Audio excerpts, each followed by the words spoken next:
He laughed at her strength until she crushed him in a single strike. The air of Ulf transport shuttle's engines hummed their final notes as it settled onto the landing pad of Station Omega-7, humanity's premier military training facility. Captain Darius Kane stood at attention with his squad, watching the diplomatic vessel's airlock cycle open.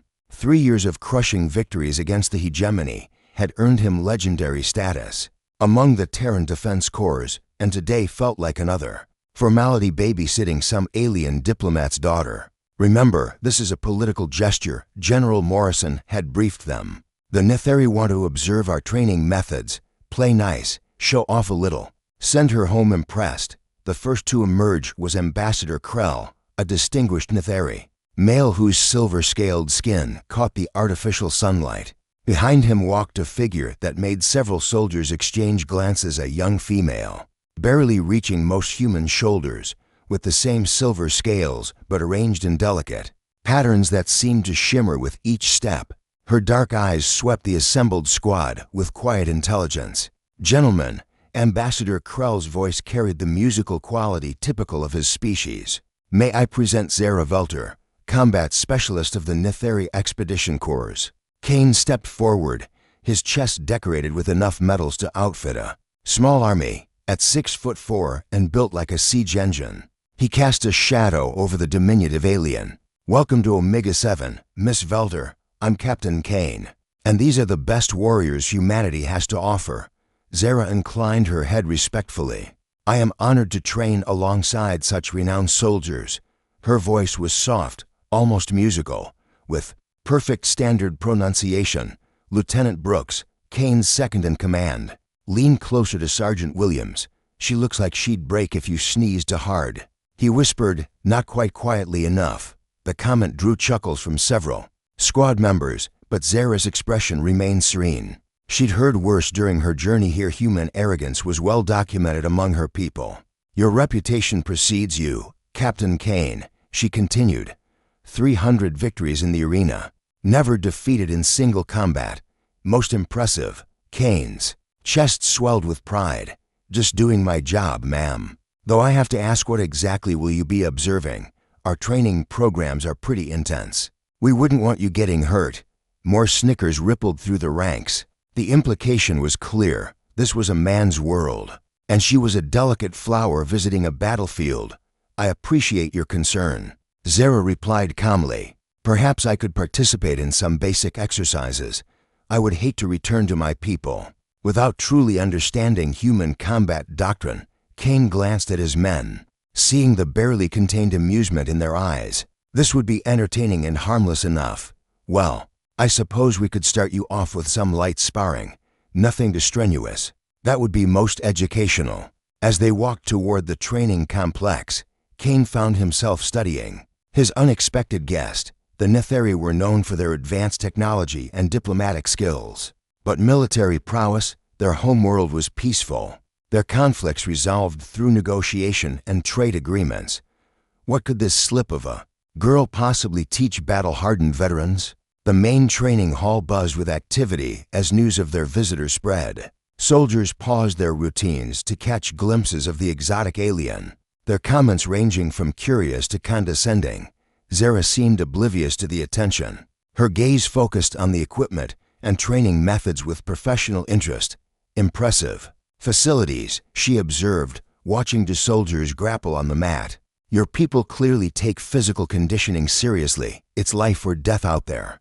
Kane replied, "Every advantage counts when you're facing down a hegemony battle cruiser, or going hand-to-hand with their shock troops." Indeed. Zara's eyes tracked the movements of the sparring partners with an intensity that briefly caught Kane's attention. For a moment, something flickered in those dark depths, something that looked almost like calculation, but then she turned back to him with that same gentle smile, and he dismissed the thought. Tomorrow's demonstration would be interesting. If nothing else, his men could use some light entertainment, and this little diplomat would get a story to tell her grandchildren about the day she met the legendary Darius Kane. He had no idea that he was about to become part of a very different kind of story. The Chalangedi next morning's training session drew an unusually large crowd. Word had spread through the station about the alien visitor, and off-duty personnel found excuses to be in the area. The main combat arena buzzed with anticipation. As Captain Kane led his squad through their routine drills, Zara sat quietly on the observation deck, her posture relaxed but her eyes missing nothing. She watched the humans' techniques with the same intensity a scholar might study ancient texts, cataloging strengths and weaknesses with methodical precision. Quite a show, isn't it? Kane called up to her during a break. These boys have been through hell and back. Each one could take on a dozen hegemony soldiers single-handed. Most impressive, Zara replied. Your warriors move with great confidence. Lieutenant Brooks approached the observation deck, his swagger more pronounced than usual. Ma'am, if you'd like a closer look at real combat technique, I'd be happy to demonstrate some basic moves, nothing too advanced, of course. Several soldiers chuckled at the obvious posturing. Everyone knew Brooks had been bragging about his conquests since their visitor arrived apparently. He found exotic alien features particularly appealing. Zara descended to the main floor with fluid grace. That's very kind of you, Lieutenant. Though perhaps I could try a few techniques myself. I learn better through experience than observation. The laughter that erupted wasn't entirely friendly. Kane held up a hand for silence, though his own grin was patronizing. Miss Velter, I appreciate your enthusiasm, but our training methods are designed for soldiers who've spent years conditioning their bodies. We wouldn't want to hurt me, Zara finished gently. Yes, you mentioned that yesterday, but surely there must be some way I could participate. Even basic techniques would be valuable for my report. Kane exchanged glances with his men. The situation was delicate. Insulting their guest could create diplomatic problems, but the alternative seemed absurd. Well, I suppose we could run through some elementary grappling exercises. Very light contact, of course. Perhaps you could demonstrate with me, Captain? Zara's suggestion was made with such innocent sincerity that Kane couldn't refuse without appearing churlish. Well, if you're sure you want to try. Kane stepped onto the mat, his massive frame dwarfing the small alien.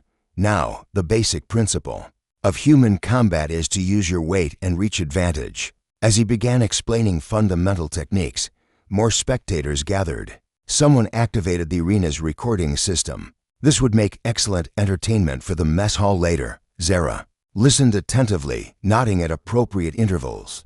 When Kane demonstrated a simple takedown on Lieutenant Brooks, she applauded politely. When he showed her a basic defensive stance, she mimicked it with surprising accuracy.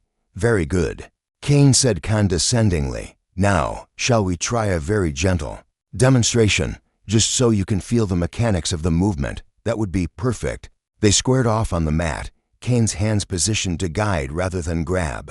The crowd fell silent, anticipating the brief, awkward encounter that would follow. On my count, Kane announced, 1, 2, 3.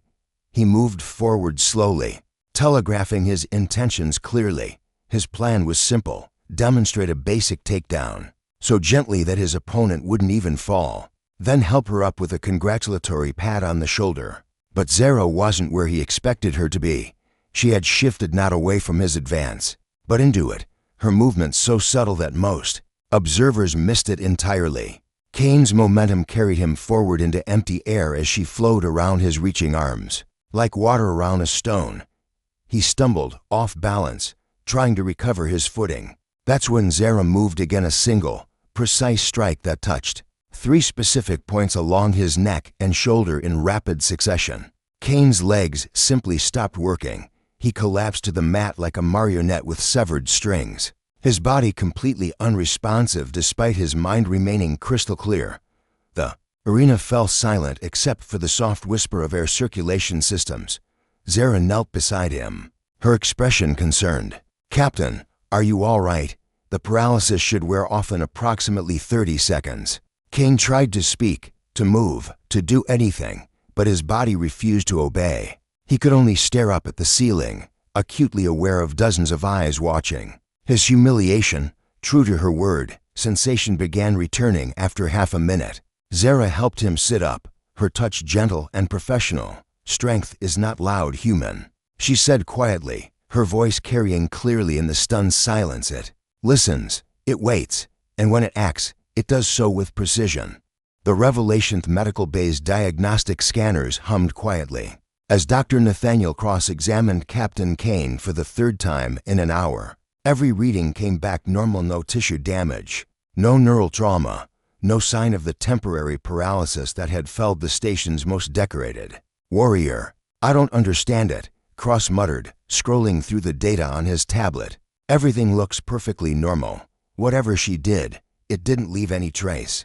Kane sat on the examination table, his ego bruised far worse than his body. "Doc, I've been fighting for 15 years. I know every martial art in the database, every combat technique the Corps teaches. What she did, it's not possible." "Apparently it is." Cross set down his tablet and leaned against the wall. "The question is how." Through the medical bay's observation window, they could see the main corridor where small groups of soldiers lingered, their conversations animated but hushed. News of the incident had spread through the station faster than a reactor breach alert. The legendary Kane, brought down by a gentle touch from an alien diplomat barely half his size. "Sir," Lieutenant Brooks appeared in the doorway, his usual swagger replaced by uncertainty. "General Morrison wants to see you in his office." Along with Miss Velter, Kane slid off the examination table, his movements careful and deliberate. "Is she under guard?" "No, sir. She's in the guest quarters, reading, acting like nothing happened." The walk to the general's office felt longer than usual. Kane found himself analyzing every person they passed, searching for signs of mockery or amusement. Most avoided eye contact entirely, which somehow felt worse than open ridicule. General Morrison's office occupied a corner of the command level, its windows offering a panoramic view of the training facilities below. The general stood with his back to the door, watching the evening shift run through their exercises. "Sir," Captain Kane reporting as ordered. "Take a seat, Dryas." Morrison turned, his weathered face unreadable. "Miss Velter should be here momentarily." As if summoned by his words, the door chimed softly. Zara entered with the same quiet grace she'd displayed since her arrival, her expression serene and respectful. "General Morrison, thank you for receiving me. Please, sit down." Morrison gestured to the chairs arranged around his desk. "I think we need to have a conversation about this afternoon's events." Kane shifted uncomfortably in his chair. "Sir, I take full responsibility for underestimating our guest. It won't happen again." "I'm sure it won't." Morrison's tone was dry. "Miss Velter, would you care to explain exactly what happened out there?" Zara folded her hands in her lap, her posture perfect. "I used a technique called silence of the storm. It temporarily disrupts the neural pathways controlling voluntary muscle movement. The effect is harmless and brief." "And where did you learn this technique?" "From my grandmother." "Who learned it from hers?" "It's been passed down through my family for generations." Morrison leaned forward. "Miss Velter, I think it's time we discussed who you really are. Your diplomatic credentials are genuine, but something tells me there's more to your story." For the first time since her arrival, Zara's composure flickered. Something shifted in her expression, not guilt or fear, but the careful consideration of someone deciding how much truth to reveal. "I am exactly who I claim to be," she said finally. "But perhaps I didn't mention that my family serves in a specialized capacity among my people." "Specialized how?" "The Netheri value peace above all else." "General, but we are not naive. We understand that peace must sometimes be protected by those willing to master the tools of war." She paused, meeting Morrison's gaze directly. "My lineage carries the responsibility of preserving our people's combat knowledge, even though we hope never to use it." Kane found his voice. "You're saying you're some kind of secret warrior?" "I'm saying that every peaceful civilization needs guardians who understand the price of peace." Zara's tone remained gentle, but steel had entered her voice. "The Netheri have survived for millennia by knowing when to negotiate and when to fight. We sent me here not just to observe your methods, but to ensure that humanity's strength is matched by wisdom." Morrison was quiet for a long moment. "And your assessment so far?" "Your warriors are brave and skilled, but they mistake loudness for strength, size for power." Today's demonstration was not meant to humiliate Captain Kane, but to illustrate a point. She turned to Kane, her expression softening. "True strength doesn't announce itself, Captain. It simply is. Kane stared at her, seeing her clearly for the first time, the quiet observer, the polite diplomat, the seemingly fragile guest. All of it had been real, but it was only part of the truth. Underneath lay something far more dangerous and infinitely more intriguing. What happens now? He asked. Zara smiled, and for the first time, Kane glimpsed the warrior beneath the diplomat. Now, Captain, if you're willing, I'd like to show you what real training looks like. The teaching dawn came early to Station Omega-7, but Captain Kane was already awake, staring at the ceiling of his quarters. Sleep had been elusive since yesterday's revelation. Every time he closed his eyes, he felt that moment of helplessness as his body simply stopped obeying his commands. It wasn't fear that kept him awake, it was fascination. The training hall was empty at 0500 hours. Just as Zara had requested, Kane found her in the center of the main mat, moving through what looked like a slow, elaborate dance. Her movements flowed like water, each position melting seamlessly into the next. Morning meditation, she explained without opening her eyes. Among my people, we believe the mind must be still before the body can be truly effective. Kane watched in silence as she completed the routine, her breathing steady and controlled. When she finished, she turned to him with that same gentle smile that had fooled him so completely. Thank you for coming, Captain. I wasn't certain you would. To be honest, I wasn't certain either. Kane stepped onto the mat, his usual confidence tempered by newfound respect. But I need to understand what happened yesterday. How you did it. The technique itself is simple, Zara replied. Understanding why it works is more complex. She gestured for him to assume a fighting stance. Your people rely heavily on strength and aggression. These are valuable tools, but they're not the only ones available. Show me. What followed was unlike any training session Kane had ever experienced. Zara didn't teach him new strikes or grappling techniques. Instead, she focused on awareness, how to read an opponent's intentions before they acted, how to recognize the subtle tells that preceded every movement. Watch my eyes, she instructed, circling him slowly. What do they tell you? Kane studied her face, trying to penetrate that serene expression. You're focused on my left shoulder. Why? I don't know. That's where you're looking. No, Captain. I'm looking at your entire body. But your left shoulder is telling me that you're about to step right. As if to prove her point, Kane found himself shifting weight to his right foot without conscious thought. The realization was unsettling. If she could read him so easily, what other unconscious signals was he broadcasting? Your turn, Zara said, assuming a neutral stance. What does my posture tell you? Kane examined her carefully. Her feet were positioned evenly, hands relaxed at her sides, breathing steady. You look ready for anything, and therefore ready for nothing, she corrected gently.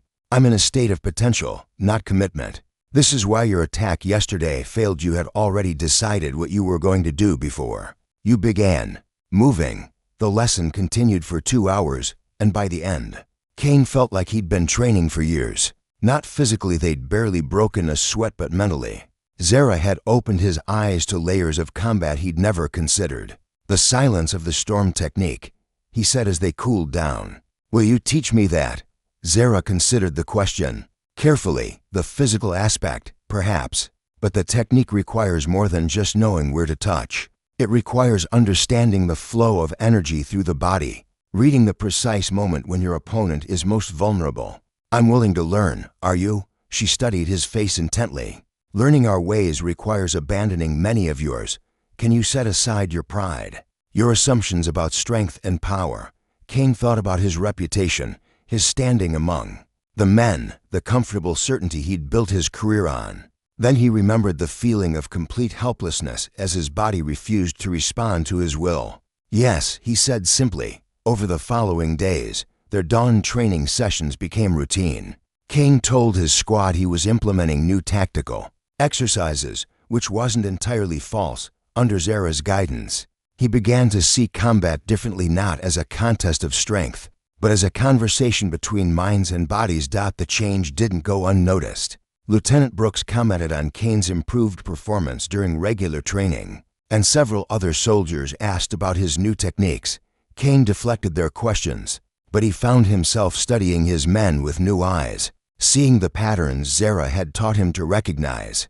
"You're learning to listen," Zara observed one morning as they finished their session. "Your people are so accustomed to making noise that they've forgotten how to hear the silence between sounds. Is that what makes your people such effective warriors, the ability to listen? We are effective because we understand that every conflict begins long before the first blow is struck," she replied. "Wars are won and lost in the spaces between actions, in the moments of hesitation and the heartbeats of opportunity." Kane found himself drawn to these philosophical discussions as much as the physical training. Zara's perspective on conflict and resolution challenged everything he'd been taught about military strategy. "On your world," he asked one day, "how do you resolve disputes without violence? Who says we resolve them without violence?" Zara's smile was enigmatic. "We simply ensure that when violence is necessary, it's applied with surgical precision rather than brute force." The more time he spent with her, the more Kane realized how little he truly understood about strength. His victories in the arena had been built on overwhelming opponents through superior conditioning and aggression. Zara's approach was the opposite. She won by not fighting at all, until the moment when victory was inevitable. And somewhere in those quiet dawn hours, as she patiently corrected his stance and opened his mind to new possibilities, Kane began to understand that he was learning more than just combat techniques. He was discovering what it meant to be truly strong. The understanding 3 weeks after Zara's arrival, Station Omega-7 hummed with a different energy. The change was subtle, but unmistakable. Conversations in the mess hall carried a more thoughtful tone. Training sessions incorporated elements of strategy alongside pure physicality, and the swagger that had characterized the elite unit had evolved into something more purposeful. Captain Kane stood in the observation deck, watching his squad run through exercises that would have been unrecognizable a month ago. Instead of the brutal, direct approaches he'd once favored, they moved with calculated precision, reading each other's intentions and responding with measured force. "They're learning," Zara said softly, joining him at the window. Slowly, Kane's voice carried a mixture of pride and frustration. "It's harder than I expected. Unlearning 15 years of instincts. Growth is never comfortable, Captain. If it were easy, everyone would achieve it." Below them, Lieutenant Brooks successfully executed a technique that relied on timing rather than strength, using his opponent's momentum to secure a submission hold. The man who had once mocked their alien visitor as fragile now sought her guidance regularly, though he still blushed whenever she corrected his form. "Your time here is almost finished," Kane observed, trying to keep his tone neutral. "Yes, Ambassador Krell expects me to return with the next transport." Kane turned to study her profile, searching for some hint of her feelings about the departure. Over the past weeks, their relationship had evolved from teacher and student to something more complex. The professional respect had deepened into genuine friendship, and if Kane were honest with himself, his feelings had grown beyond even that. "What will you tell your people about us?" Zara was quiet for a long moment, her dark eyes reflecting the activity below. "I will tell them that humanity possesses great strength, but that you're learning to temper it with wisdom, that your warriors are capable of evolution." And personally, Kane's question was quiet, almost lost in the ambient noise of the station. She turned to face him fully, and he saw something in her expression that made his heart quicken. "Personally, I will tell them that I found something unexpected among the humans, something worth protecting." The moment stretched between them, filled with unspoken possibilities. Kane had faced down enemy battleships without flinching, but one small alien woman's gentle gaze left him feeling exposed and uncertain. "Zara," he began, then stopped, unsure how to voice what he was feeling. "I know," she said simply. "I feel it too." The admission hung in the air between them, precious and fragile. Kane reached out slowly, giving her every opportunity to withdraw. When she didn't, his fingers touched hers, and he was struck by how perfectly her hand fit in his. "This complicates things," he said with a rueful smile. "Life would be boring without complications." Her answering smile was warm and real, stripped of the diplomatic polish she wore in public. They stood together in comfortable silence, watching the soldiers below practice techniques that bridged two worlds. Kane realized that the changes in his men reflected his own transformation. They were all becoming something new, something that honored both human determination and Netheri wisdom. "I have a proposal," Kane said suddenly. "What if you didn't have to choose between staying and returning?"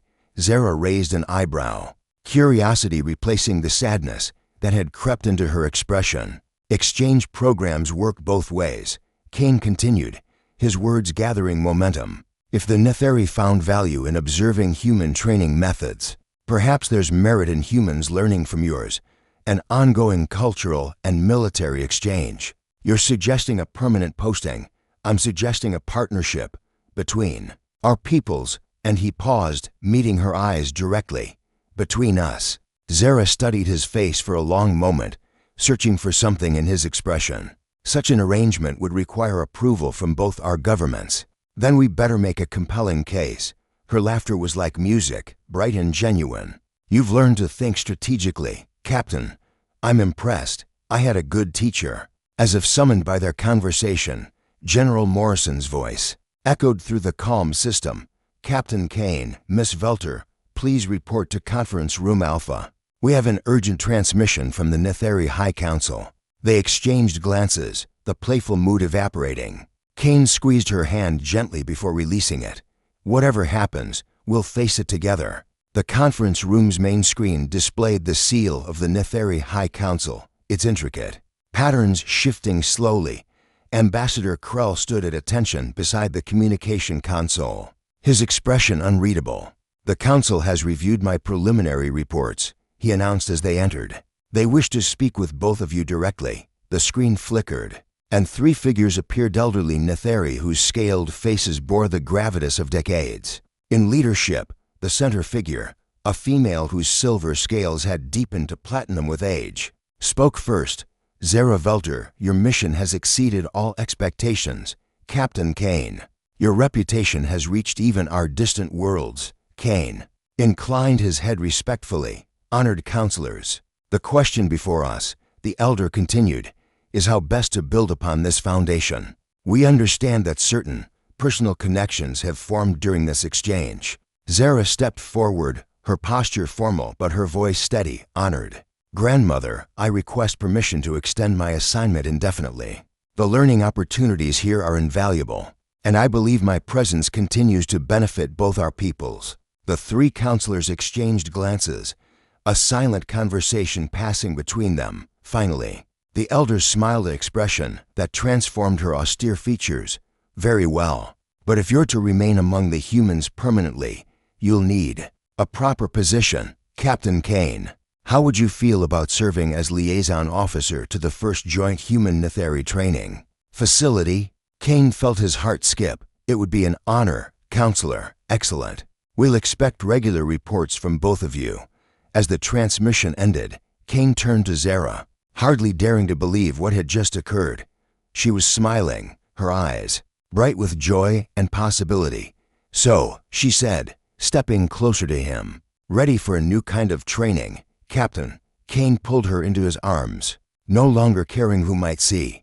"With you as my teacher, I'm ready for anything." Outside the conference room windows, the stars wheeled in their ancient patterns, witness to the beginning of something unprecedented, a partnership that would strengthen both species and prove that the greatest victories were won not through conquest but through understanding. In the training halls below, human and Netheri techniques began their long dance of integration, creating something entirely new. And in the quiet moments between instruction and practice, love found a way to bridge the vast spaces between worlds, proving that some forces in the universe were truly universal.